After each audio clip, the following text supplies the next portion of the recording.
com o objetivo de lembrar e condenar o golpe perpetrado pelas Forças Armadas em 1º de abril de 1964, o canal Arte Agora está levando adiante uma programação cujo objetivo é não apenas honrar a memória daqueles que tombaram na luta contra a opressão e tiveram a juventude roubada pelas baionetas, mas também o objetivo de alertar aos golpistas e subservientes aos interesses imperialistas que sempre estão de olho no nosso país, que a nossa sociedade brasileira não aceita crimes e criminosos contra a democracia e contra a humanidade. E ainda lembrar que o julgamento da história sempre será impiedoso com os fascínoras, reservando-lhe lugar na sarjeta das piores cloacas.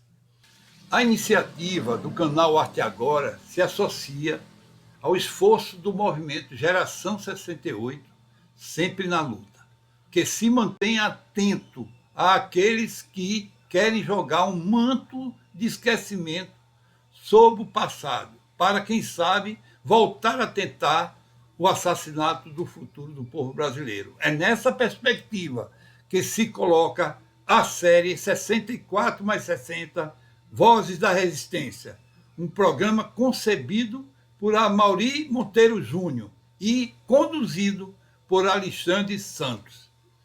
A série 64 mais 60, Vozes da Resistência, consta de um conjunto de entrevistas concedidas ao canal Arte Agora por personalidades de grande envolvimento na luta contra o regime militar.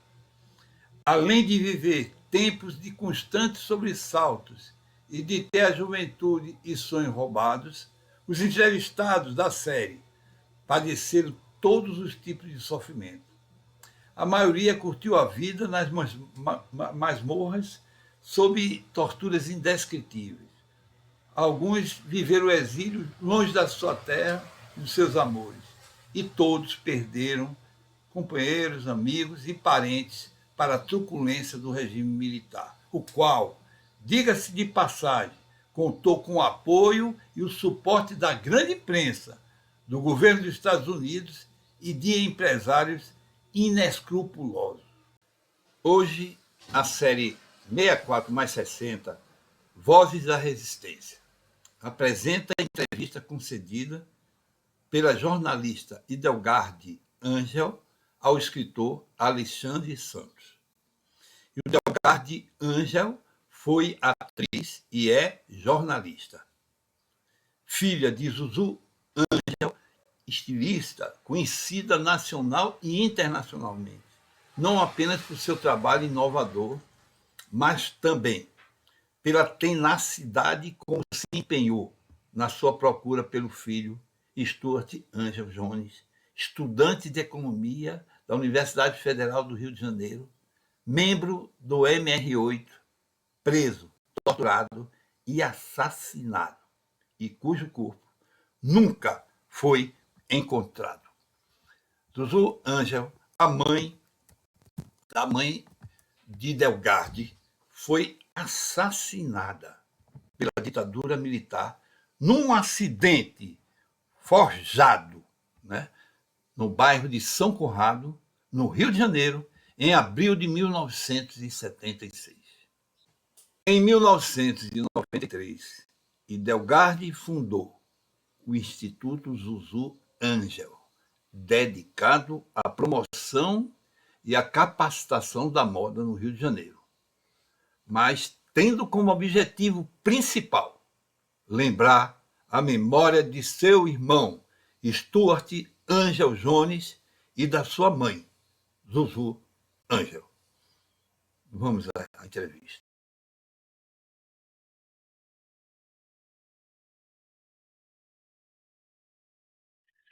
Nós estamos recebendo a jornalista Idelgarde Ângel, que tem uma participação extremamente importante nesse processo todo. A família dela foi vítima de muita coisa feia, né? As pessoas, o regime militar não poupou a família Idelgarde Ângel, e ela, extremamente forte, ela ela não só enfrentou naquela época as angústias, mas ao longo de todo esse tempo ela vem convivendo com muitas pressões. E eu, inclusive, esse próprio programa faz parte dessa pressão, porque ao fazer perguntas, mesmo de forma naturalmente não intencional, mas a gente puxa pela memória, e eu quero aproveitar esse momento, Idelgardo, para pedir perdão a você, desculpas, se alguma das minhas perguntas fizer você reviver momentos que você não ter nem vivido. Mas, Idelgardo, como foi no início, quando o seu irmão ele abraçou a causa da resistência, a família tinha conhecimento? Você lembra disso?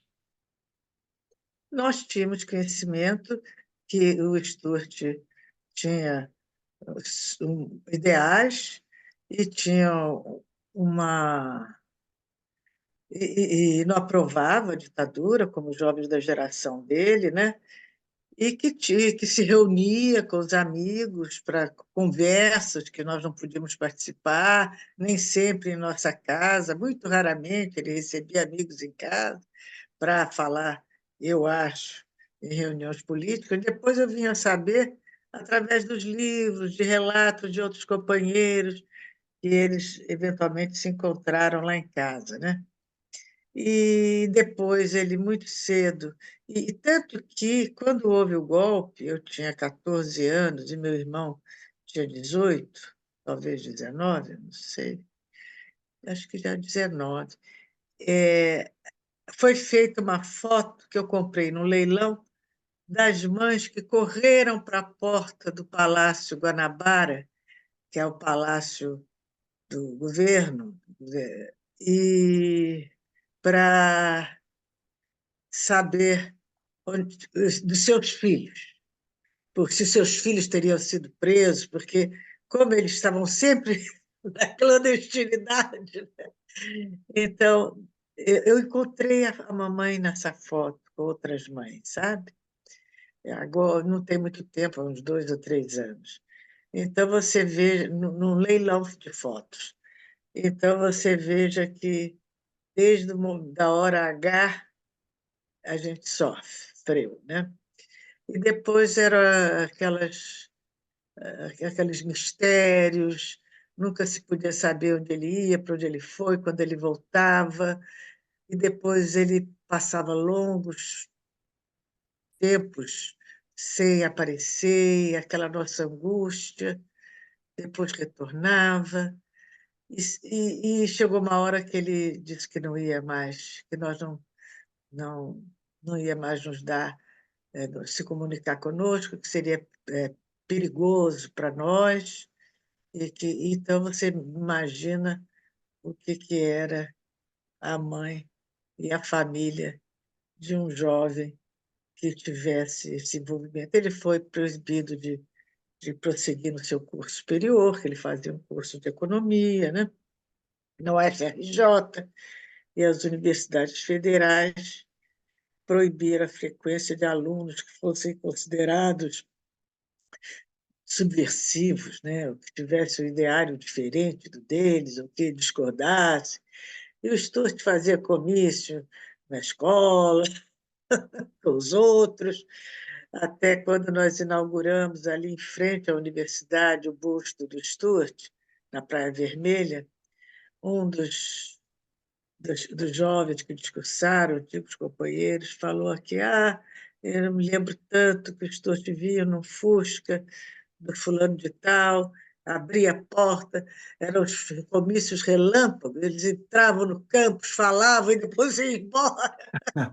Enfim, eram aqueles jovens corajosos e que a ditadura quis calar, né? Nós tivemos que não ter em casa os livros dele, não ter.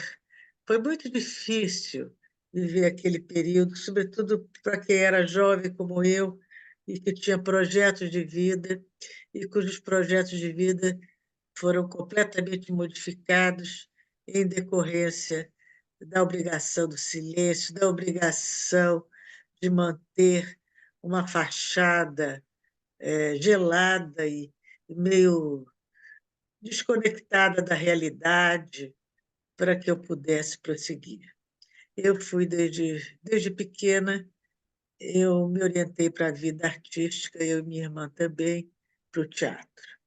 Fomos da primeira turma da Maria Clara Machado, quando ela voltou da França, fez um curso lá importante de interpretação, a filha do Aníbal Machado, uma grande dramaturga. E nós éramos pequenas ainda, nós éramos pré-adolescentes. Começamos a fazer os cursos da Maria Clara Machado. Depois eu fui estudar com a Madame Morino e com grandes mestres de teatro, né? Eugênio Kuznet, Zimbinski, Fauzi Arap, Nelson Xavier. Foi uma sequência de grandes mestres da interpretação, e nós duas fazíamos aula de voz, tínhamos semanalmente a aula de voz, aula de corpo, estava iniciando as ciências de expressão corporal do Klaus Viana e da Angel Viana, que foram os pioneiros disso no Brasil, e nós estudando e nos preparando para ser atrizes. E estreamos, eu aos 15, minha irmã aos 16, numa peça do Arthur Miller, As Feiticeiras de Salem. Depois, A sua posteriormente, estreia foi em 65. 65, no Teatro Já Copacabana estava, já Palace, aos estava. 15 anos. Ah, que É. coisa boa. Posteriormente, fiz o Conservatório Nacional de Teatro, que a minha irmã também cursou. Já no último ano do conservatório, eu me integrei a um curso de alunos do conservatório que resolveram revolucionar as artes brasileiras a partir de Porto Alegre. Nós tínhamos 19 anos por aí, e fui para Porto Alegre, fiquei lá naquela. Nós vivíamos em comunidade, né, rachando o aluguel de um apartamento, todos nós, para fazer teatro em Porto Alegre. As nossas peças foram sucessivamente proibidas.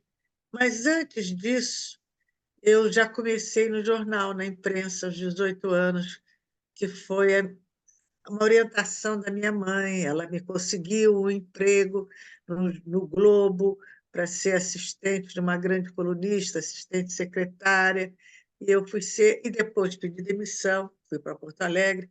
Quando eu voltei, eles chamaram de novo, e assim eu fiquei me dividindo entre o jornal e, e o teatro, fazendo teatro. Tinha uma carreira muito que me realizou bastante, com bons papéis, com boas oportunidades, mas o medo e o cerceamento, tudo isso ia tirando de mim a perspectiva de prosseguir naquela atividade, se eu quisesse viver, né?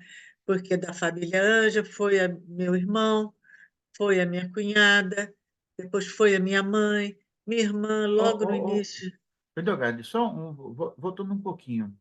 Você falou que algumas de suas peças foram proibidas, mas eram proibidas por alguma razão Censura, política, censura, censura? censura política, né? Que Uhum. nós fomos para Porto Alegre e o nosso diretor era autor de teatro, teatro de vanguarda, que era tudo meio inexplicável, era tudo por mensagens, pelas entrelinhas, mas mesmo assim a censura em Porto Alegre era muito é, firme, muito radical, então nós não conseguimos trabalho, foi muito difícil aquele período para nós, mas foi uma história de vida, né? E quando eu voltei, aí começou a sucessão de mortes, de assassinatos, né? Assassinaram meu irmão, assassinaram a minha mãe, assassinaram a minha cunhada, depois minha mãe, enfim, e eu vi que eu não tinha possibilidade. E minha irmã foi embora do país, porque estudava sociologia na PUC, eles invadiram a PUC e invadiram e prenderam os alunos. Era aquela repressão 24 horas dia, em todas as atividades, todo mundo era dedo duro de todo mundo, havia DOPS em toda parte, e você não podia ser um anjo pendurado no céu, que se eles não fossem com a sua cara, ou se eles desconfiassem de você, eles te prendiam, você podia ser morta, como foram tantos. E quando a mamãe faleceu, eu estava em cartaz numa peça de teatro com o Lima Duarte um grande ator armênio, Bogos, Armando Bogos, que era armênio. Era um espetáculo com 3 atores.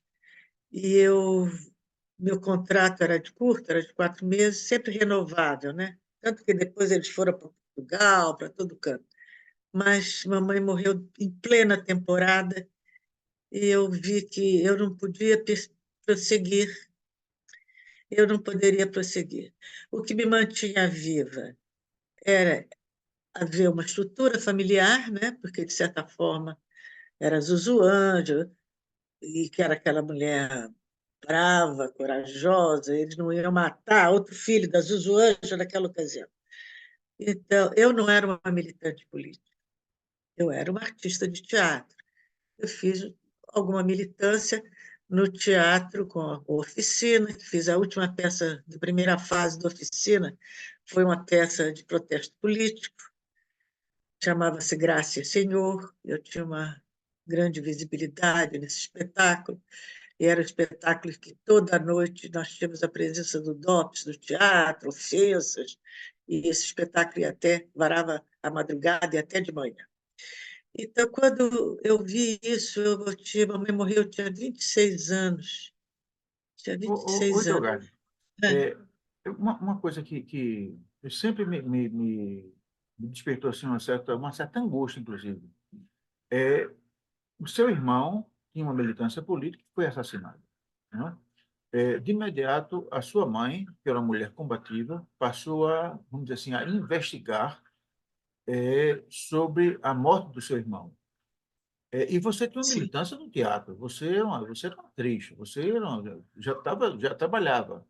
Aí a minha pergunta é com relação a se você, não atividade artística, mas você, Delgado Ângelo, sentia que havia algum tipo de vigilância específica sobre você, porque você era irmã do Stuart e filha da Zuzu? Havia. Nós tínhamos uma tática que a mamãe nos orientava, que quando nós voltássemos do conservatório, sempre era tarde, porque o curso era noturno, né? Nós vínhamos de ônibus, nós tínhamos que descer pelo meio da rua, andar sempre pelo meio da rua, até chegar à casa, porque era uma forma mais difícil deles nos sequestrarem. Eu não sei que orientação ela teve. Porque eu, uma vez, vi um sequestro pela janela, a moça estava na calçada. Eles abrem a porta do carro, vão, te puxam. Mas se você está no meio da rua, talvez seja mais complicado, andando no asfalto, né? E você corre mais, e outros carros podem participar, apesar de que não havia quase movimento de Ipanema naquele tempo. Mas eu, por exemplo, tinha muitos amigos de todos os setores das artes. Um deles era o Paulo Coelho, que fez as letras que lançou o Raul Do Seixas e Raul fez Seixas.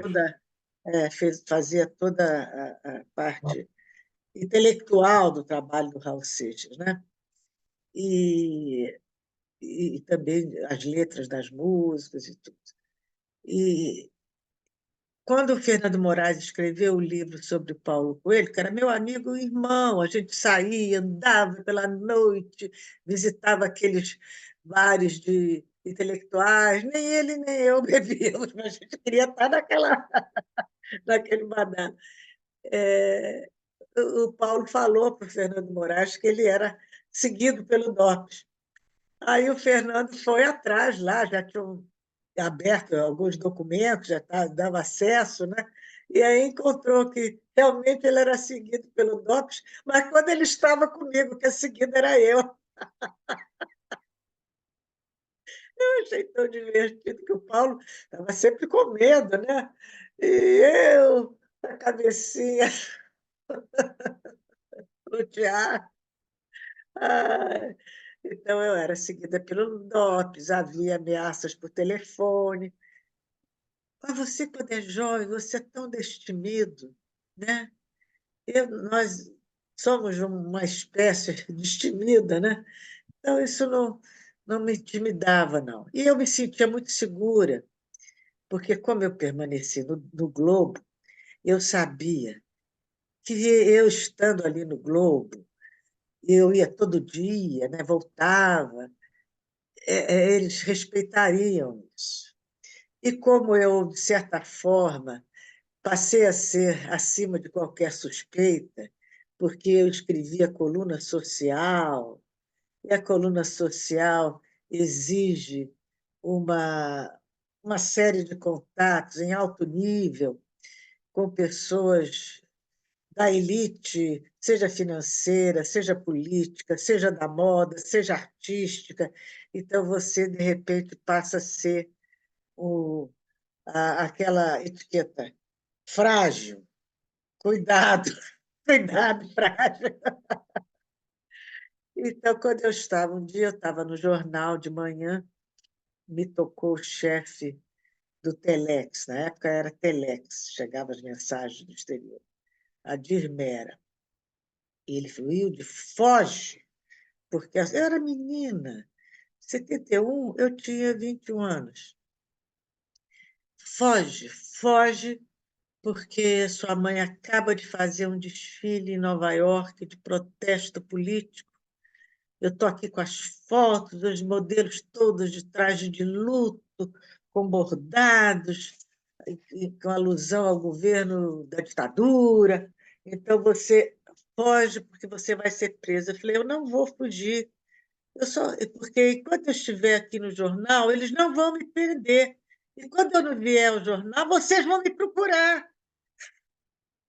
Eu tinha essa perspectiva, né? Porque eu não tinha uma formação ideológica política. E eu me sentia muito inferior ao meu irmão, eu tinha uma admiração por ele, porque ele era tão importante, né? Tão fiel aos seus ideais, e ideais consolidados ideologicamente, tão firme. E eu não tinha nada daquilo, minha formação era toda teatral, era poesia, era dramaturgia, era shakespeariana, eram os gregos. Não era isso, né? Mas era também. Eu não me dava, talvez, ao devido valor e respeito, porque eu me sentia tão pequena perto deles. E, no entanto, eu estava assimilando aquilo tudo, porque eu os admirava, eu os prestigiava, não é? E tive eu sofri muita discriminação no meu meio profissional, porque achavam que eu era uma tola, uma Não, pois fútil, de é. estar fazendo coluna social naquele momento. Hoje não fale, Alexandre. Pois é, não, esse episódio que você acabou de relatar, do desfile que sua mãe promoveu em Nova York, e que teve imediata repercussão no Brasil, claro, isso também deve ter tido uma imediata repercussão na sua carreira como jornalista. Você sentiu que o seu cartaz aumentou ou as pessoas ficaram com um pouco de receio de dar as informações, de compartilhar as ideias, Não, de... não, porque nesse discurso que eu te mandei, que está aí no seu zap, eu não sabia, mas eu era sonsa. Eu era sonsa. As pessoas falavam, eu não rebatia, eu não me posicionava, porque se eu fizesse isso, eu não estaria aqui conversando com você, entendeu? Então, eu consegui, de certa forma, eu sobrevivi. A minha grande vitória política de ativismo foi sobreviver. Sobreviver para falar, para continuar a falar. E para falar naqueles anos, como é que eu falava? Eu conseguia sensibilizar amigos, pessoas que admiravam a minha mãe, meu irmão, minha família, homenageá-los. Foi plena dura, 76, foi inaugurada a cidade dela, não por minha causa, por causa dela, mas eu estava para inaugurar. Foi inaugurada por minha causa, uma rua com nome de ditadura, em Belo Horizonte, por uma pessoa que queria me fazer atenções ou me bajular pelo poder que eu tinha num grande jornal. Mas a mamãe teve uma rua em Belo Horizonte, plena ditadura, inaugurada na prefeitura, e pela primeira vez entraram na prefeitura, durante o governo militar, dos militares, os deputados de esquerda, deputado Cassado, que eu os convidei para saudar a minha mãe, que eu estava muito emocionada, então que eles iam fazer esse favor para mim. E assim eu fui tecendo, assim como N homenagens, N troféus, N premiações, e eu sempre procurando enaltecer o lado da costureira, da figurinista, da estilista extraordinária que ela foi. Hoje o Ronaldo Fraga fala que foi a maior estilista do Brasil. E foi, porque ela foi a primeira a propor a brasilidade na moda. Nós éramos colonizados. A primeira estilista mulher a se impor como um grande nome, porque até então mulher na costura era só operária. Só os homens no Brasil eram os grandes criadores. Ela se impôs como uma grande criadora. Ela era uma mulher realmente excepcional, a minha mãe. Eu não tinha dimensão, porque quando você está tão juntinho, você não tem a dimensão da pessoa. E quanto mais passa o tempo, mais eu vejo a bravura, a importância. E tive muitas oportunidades de trabalhar com ela. Eu era a filha que estava sempre junto com ela. Então, eu saí da minha profissão de teatro para sobreviver. Oi, Delgado. Alexandre, eu me É, formei desde pequena para ser atriz e fui para uma profissão que eu não tinha formação, uma entendeu? coisa que eu queria que você contasse era um aspecto da bravura da sua mãe, do encontro que ela teve, me parece que com o general Silvio Frota, né, que jurou ela uma coisa e era outra. Né? Eu não sei se você se sentiria à vontade para rememorar aquele. Sim, sim, porque eu participei dos dois encontros, mamãe teve mais, de dois encontros que ela teve com o general, que ela me levou. Primeiro, você está me dando uma oportunidade, porque de todas as pessoas do poder que a minha mãe procurou, do presidente da República, dos presidentes da República, as mulheres dos presidentes da República, aos ministros, ao Dom Eugênio Salles, ao cardeal arcebispo, ela não foi atendida por ninguém. O único militar que a atendeu e que a tratou com grande consideração foi o general Silvio Frota. Engraçado, né? Os outros não fariam isso. Nenhum dos outros fez. Geisel não fez, recusou a recebê-la. O irmão dele também, que morava perto, também. Ninguém fez. Só o general Silvio Frota. A mamãe, nós fomos lá uma vez, mamãe procurando o filho, e fizemos uma roda de oração na sala dele. Eu, mamãe, minha irmã, eu, uma professora do meu irmão, que era amiga da família do Silvio Frota, e a mulher do Silvio Frota. Fizemos uma roda de oração pelo Stuart na sala do apartamento dele, no Grajaú, no subúrbio, na Zona Norte, não é subúrbio, na Zona Norte do Rio de Janeiro. Aliás, um bairro que era um bairro muito aprazível, que era o Grajaú. Depois, numa outra ocasião, a mamãe já estabeleceu aquele vínculo com o Silvio Frota, um vínculo de muito cerimonioso, mas um vínculo de humanidade, porque o Silvio Frota perdeu um filho da idade do Stuart, por outras questões.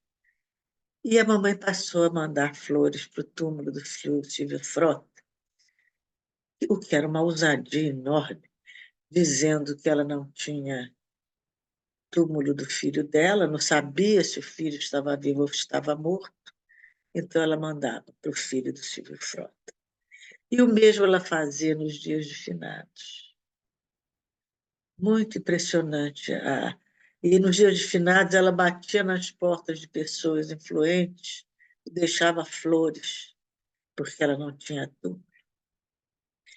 Todos os artifícios ela usou. A sua imaginação foi total. Os cordéis que chegavam do Nordeste, lindos, ela distribuía, mimeografava e distribuía, contando a história. Tem um aqui, você quer ouvir? Quer ouvir o cordel? Gostaria muito de ouvir. Deixa eu ver, eu tinha marcado, mas esse aqui está aqui. Esse livro estava com o Francis na viagem, viemos de Brasília com ele, e ele... Stuart foi detido na época da Revolução, levado por extremistas para a base aérea do Galeão, dentro do porta-mala de um automóvel Opala que serviu de camburão. Quando chegou no CISA, foi logo trancafiado. Só retiravam da cela para ser martirizado. Tortura e mais tortura, por covardes da linha dura. Foi pelo chão arrastado, só não foi crucificado, porque não havia calvário, mas se houvesse, seria. Igual Jesus, o emissário, sofreu igual Tiradentes pelas horrendas serpentes de coração sanguinário. O rapaz pedia água na mais triste aflição. Os covardes ainda riam da angústia do cristão, diziam, quente ou gelada? Vamos lhe dar água salgada, antes uma injeção. Chamaram Stuart de Paulo, para confundir os demais, que também estavam presos à mercê dos animais.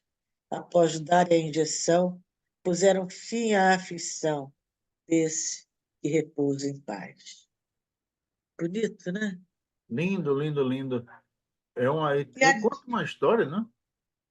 e havia também as poesias. Minha mãe eu grafava, distribuía essas poesias por todo canto, por todos os lugares, algumas escritas por ela, outras por terceiros que não se identificavam, outras por minha tia, que também era escritora. Onde calaram teu grito? Onde quebraram teus braços? Onde pisaram teu rosto? Onde esconderam teu corpo, tantas vezes humilhado, arrastado pelas ruas, amortalhado nas trevas do silêncio e da omissão? De que crime te acusaram, o escudo de tantas vidas, traído por todos nós?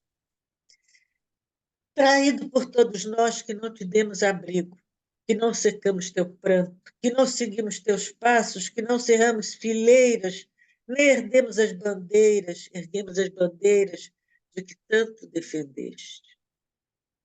Que não ouvimos teu canto, crivado por 7 balas e enterrado em cova rasa, mas não mataram teu sonho, que outros dele nascerão. Mas não mataram teu sonho, companheiro, teu irmão. Muito triste, né? Lindo, mas lindo. Muito triste, porém lindo, né? É, São peças literárias que traduzem não apenas o martírio do Stuart, mas também o martírio de um país, de uma juventude, de um povo, de uma que foi exatamente o que juventude. aconteceu, né? Agora, Uma juventude que foi sequestrada de seus sonhos. E exatamente. na sua juventude, eu não tive adolescência, não tive juventude, só tive obrigação de viver. O, Tanto que o, no Globo eu não assinava o Edgar de Anjos. Eu só assinava o Edgar de Anjos numa coluna de televisão. E eu não sabia por que eu não assinava o Edgar de Anjos. Porque todo mundo assinava seu nome. E um tempo a coluna ficou vaga, essa mesma coluna que eu passei a fazer, depois saí por um motivo, depois retornei, e quem foi escrever assinou os nomes, e eu não podia assinar o nome. Depois eu vi, passada a ditadura, eu pude assinar o meu nome. Pois é. Então, eu não podia, como Ângelo Jones, era Ângelo Jones, ter uma coluna de poder num grande jornal. É tudo isso que a gente vai sendo. Idelgado, nesses últimos dias, surgiu uma notícia que me deixou muito preocupado com o Rio de Janeiro como um todo. Mas tem um É, aspecto específico que é exatamente o envolvimento do secretário de Segurança Pública do Rio de Janeiro, acho que Rivaldo Gomes, alguma coisa assim, no que diz respeito ao encobertamento do assassinato da vereadora Marielle Franco. é. E a família da Marielle ficou muito surpresa com o envolvimento dele, porque, segundo a família, ele, que era o secretário de Segurança Pública, foi a primeira pessoa a acolher a família, a tratar com carinho e a prometer um empenho da polícia para solucionar o assassinato. E aí eu lembro que, conforme você contou há poucos instantes, que o general Silvio Frota foi a primeira pessoa, a única pessoa que acolheu a sua família, a sua mãe, até porque ele tinha esse caso que você falou, que é a morte do filho dele. E aí eu comecei a pensar agora, será que o Silvio Frota, porque o Silvio Frota, você sabe muito bem, ele também tinha uma tradição meia dura, né?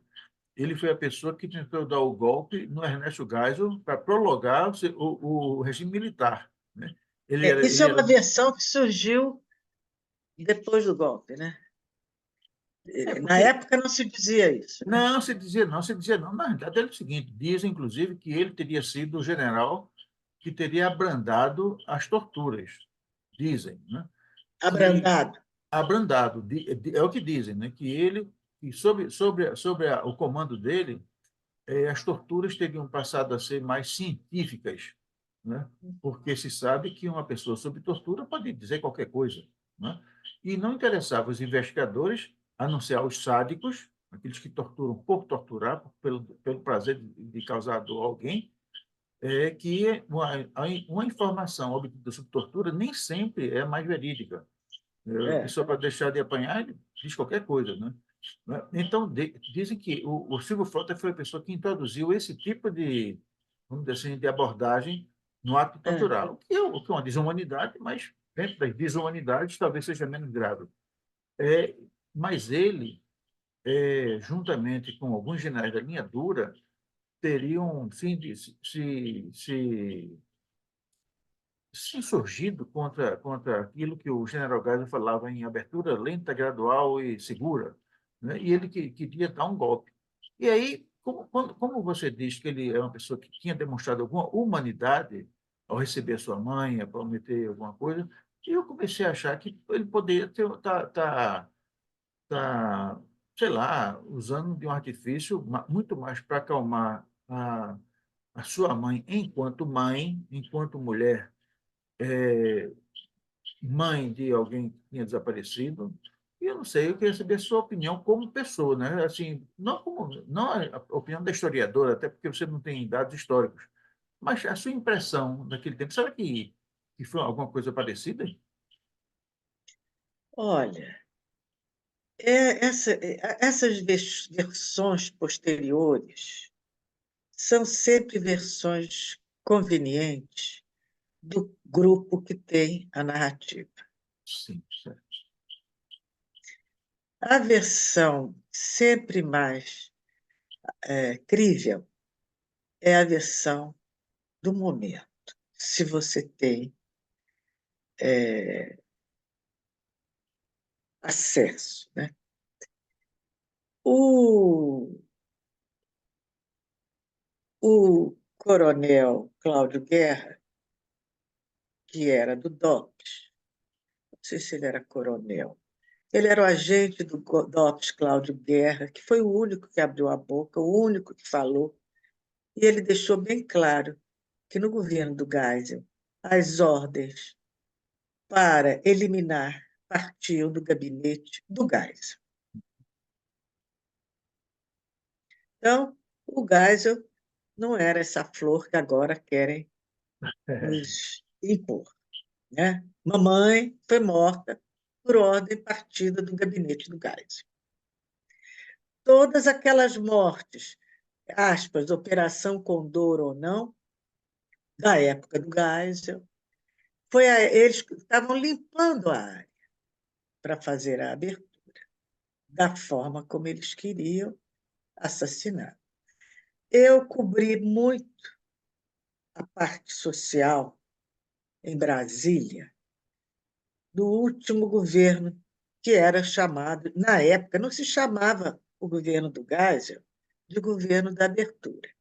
Essa expressão foi sequestrada posteriormente para ser atribuída ao governo, era do governo do Figueiredo, No e Figueiredo, né? passou a ser atribuída ao governo do Geisel. Você acompanha os governos, você vai se lembrar que na época do Geisel não se falava em governo de abertura.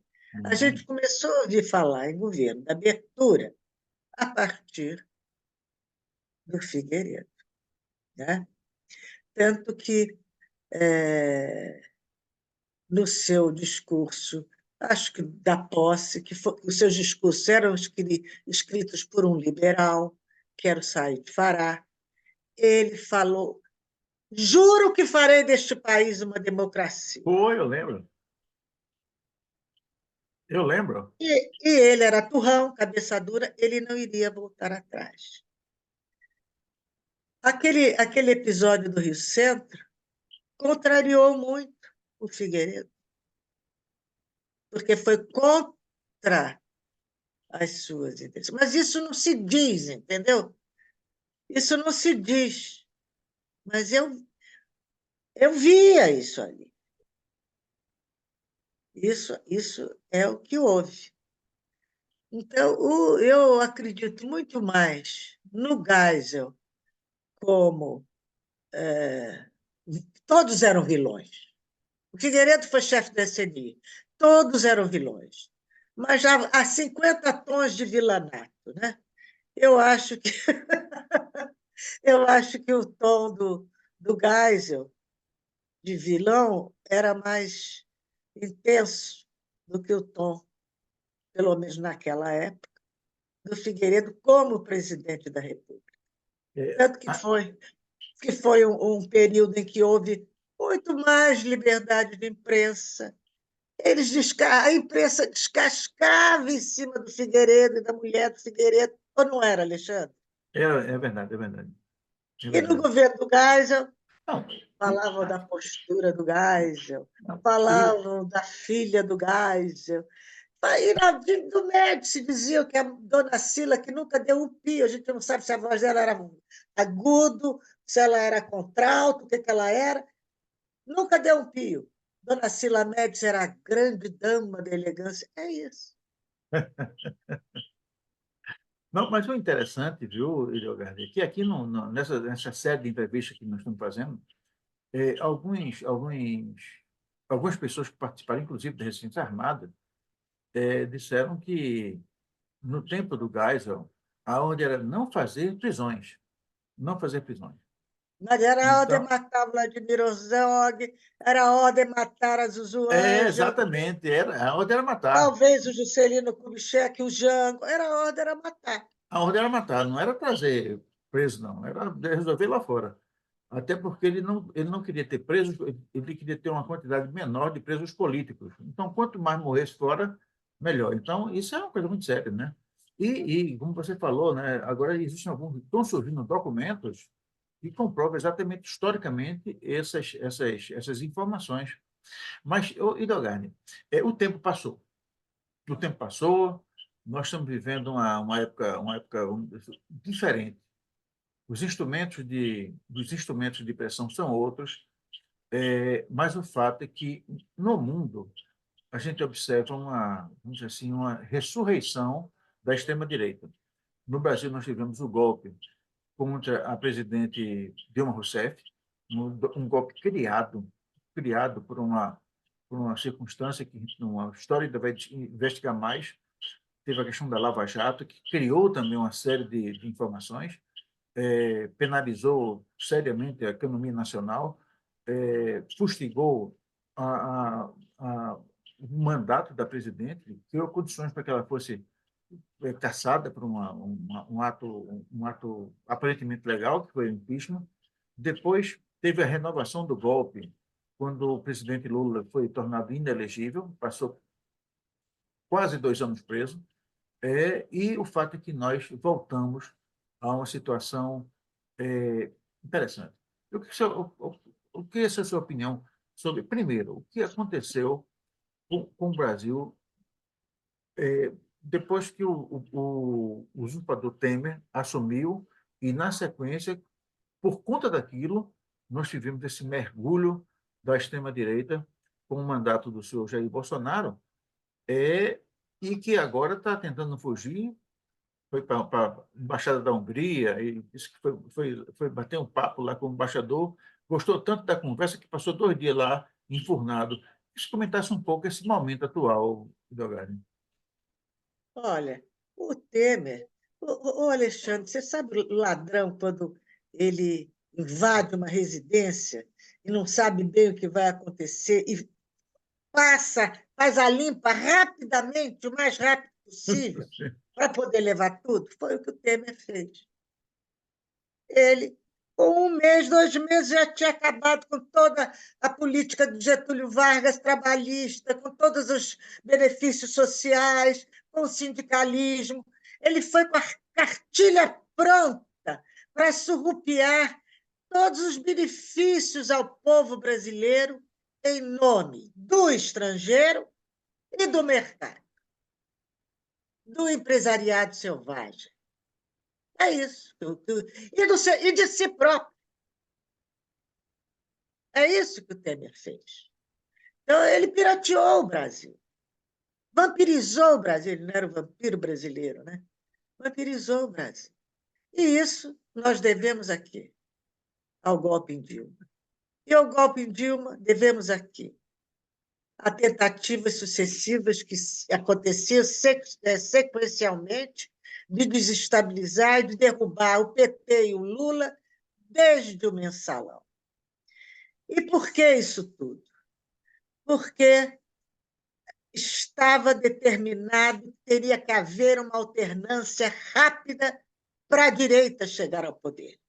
E eles embarcaram neste trem da extrema-direita do Steve Bannon, com uma cartilhinha pronta que possibilitava a eles, e mais com a adesão dos militares, que estavam insatisfeitos por causa da Comissão da Verdade.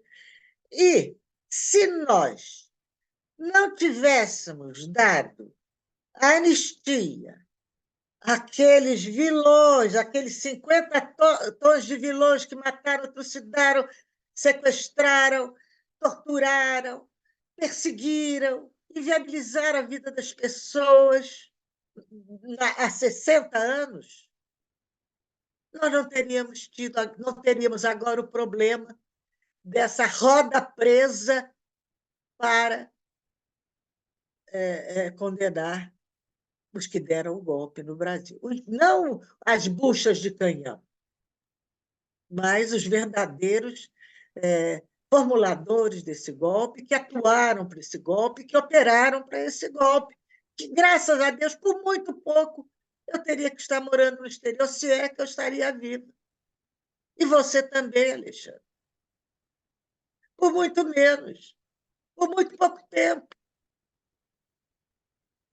É isso. Então, a gente tem que ver que nós temos ainda muitas lutas a travar. Uma luta é que não pode haver anistia, porque isso é um processo para a correção de um desvio de conduta da nossa República. É um desvio de conduta você não condenar quem lesa a pátria. É um crime que merece a mais grave pena ser lesa pátria. Não é, Alexandre? Então, a gente tem que rever isso. E acho mais que nós não podemos contar com os jovens para isso, porque eles não viveram há 60 anos, nem há 50, nem há 40, e eles não sabem como é que foi. E depois vieram, a direita veio com essa hipocrisia, a nossa grande imprensa veio falar em ditabranda, entendeu? E vieram criar confusão, porque eles tinham o rabo preso com a ditadura, que eles depois antagonizaram até por razões comerciais, porque pegava mal. Eles, nos primeiros momentos, mostraram dizerem que a ditadura era ditabranda. Quando eles se sentiram à vontade para isso, começaram a incutir a dúvida nas cabeças dos nossos jovens que não tiveram acesso a essas informações, porque nunca a educação pública introduziu os estudos históricos recentes do Brasil no ensino médio e no ensino superior, dependia do professor. Não é, Alexandre? Exatamente. Exatamente. Então, a gente tem que estar atento, tem que fazer.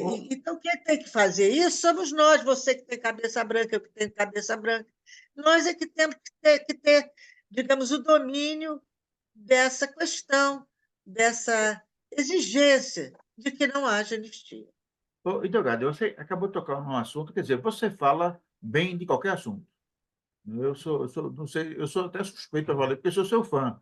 Mas você tocou nesses últimos 2 minutos em duas coisas que são fundamentais. Uma é a grande imprensa e outra é a questão da juventude. De um lado, você bem falou, a grande imprensa ela tem uma espécie assim, de rabo preso, não só com os grandes anunciantes, mas também com sua própria história.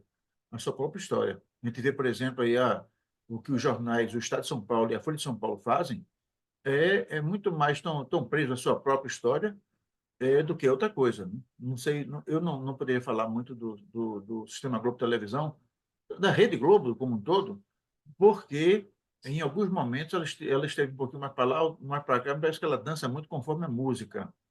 Mas o fato é que a grande imprensa, não se pode contar com a grande imprensa para grandes transformações que possam proporcionar um aumento de bem-estar para o povo. Ela pode proporcionar bem-estar para alguns segmentos, mas quando é uma questão de aumento do bem-estar popular, a gente não pode contar muito com a grande imprensa.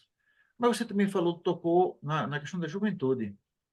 A juventude, me parece que ela, ao longo do tempo, ela ficou tão presa a esses sistemas de comunicação rápida, de conexão rápida, TikTok, eh, sei lá, Instagram, que são mensagens curtas e que transmitem a opinião de alguém. Então, me parece que a juventude mais tenra, ela está com dificuldade de pensar.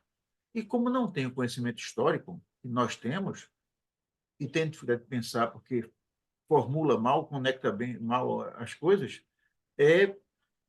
a pergunta é, e a gente tem, qual é a solução para o nosso caso? O que é que vai alimentar a esperança do povo brasileiro, Belgrado?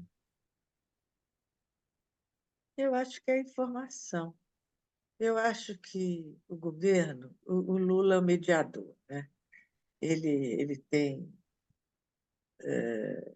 ele acha que tem que fazer certos gestos para poder conciliar ou para poder ter governabilidade, e é verdade, mas tem pontos que ele não pode prescindir. Um é a regulação da mídia, porque uma mídia regulada, ela não pode mentir. Ela não pode mentir, pelo menos sobre fatos da história. Ela pode apresentar ângulos diferentes, mas não pode mentir. Não pode ser afirmativa em certas questões que são afirmações mentirosas, né? Então, ela não pode dizer, o Tiradentes, ele estava mesmo, era querendo botar o dinheiro no bolso, entendeu? Não dá com a relação à história do Brasil. Né? Os conjurados mineiros, eles não eram essas Brastempes, não é isso. Está errado. É o que ela faz em relação à ditadura militar. Não, aquilo ali, Dona Maria I, aquilo ali era uma caríciazinha que estava fazendo no Tiradentes, uma cordazinha fraquinha, que arrebentava. Você está entendendo, Alexandre? É isso que a imprensa brasileira faz conosco. com a história do Brasil. Passados 60 anos, se isso não for a história do Brasil, é o quê? Conto de fadas?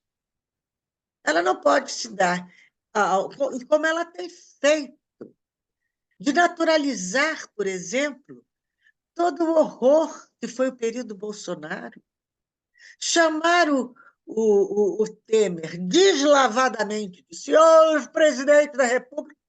A imprensa não pode fazer isso, porque aquele golpe, aquilo não foi, aquele impeachment, a imprensa tinha que ter alguém na imprensa. Quando eu digo imprensa, não é a nossa imprensa da resistência, a nossa imprensa alternativa.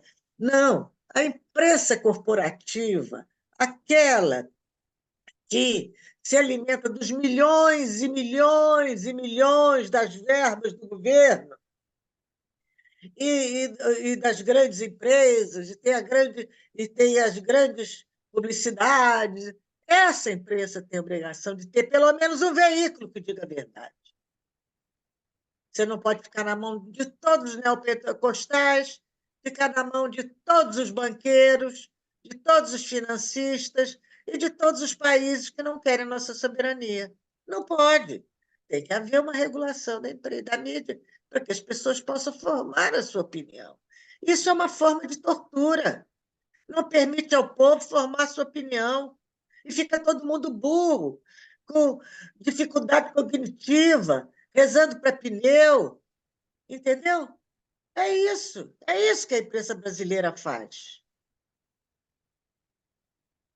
Então, isso eu acho que é uma medida emergencial a tomar e que o presidente Lula, por mais que isso não vá de acordo com o seu temperamento, que ele é um homem de luta, que tem muita uma autoestima elevada, confia no seu taco, mas as pessoas não são assim. As pessoas não têm a inteligência dele, o discernimento dele para tirar conclusões, apesar das notícias lantijoladas e purpurinadas da grande mídia que querem te tapear. Eles querem te tapear. Perfeito. Quando eu falei que conversar com o Delgado de Anjo é muito bom, é porque é muito bom mesmo. Abre a cabeça das pessoas. Se as pessoas tivessem todos os dias a possibilidade de ouvir sabedorias como estas que Delgado de Anjo nos falou agora, o mundo seria outro. Eu não digo só o Brasil, não. O mundo seria outro. O mundo seria outro. Bom, mas nós estamos chegando ao final de mais esse encontro, nessa série maravilhosa que é a série 64 mais 60 Vozes da Resistência. Hoje nós conversamos com a jornalista Idelgarde Ângelo, e ela nos falou de um tema que é bastante penoso, nós sabemos disso, mas ela, mesmo assim, ela resolveu compartilhar conosco um pouco daquilo que ela viveu e aproveitou, nos salpicou com pingos de sabedoria. Idelgarde, muito obrigado. Eu gostaria muito de conversar muito com você, muitas vezes, porque você consegue transmitir para a gente não apenas tranquilidade, mas também sabedoria. Muito obrigado. Obrigada, Alexandre. Um abraço para esse Pernambuco maravilhoso que já me acolheu tão bem e eu continuo a ser bem acolhida em Pernambuco através de você. Obrigada a todos vocês que estão assistindo.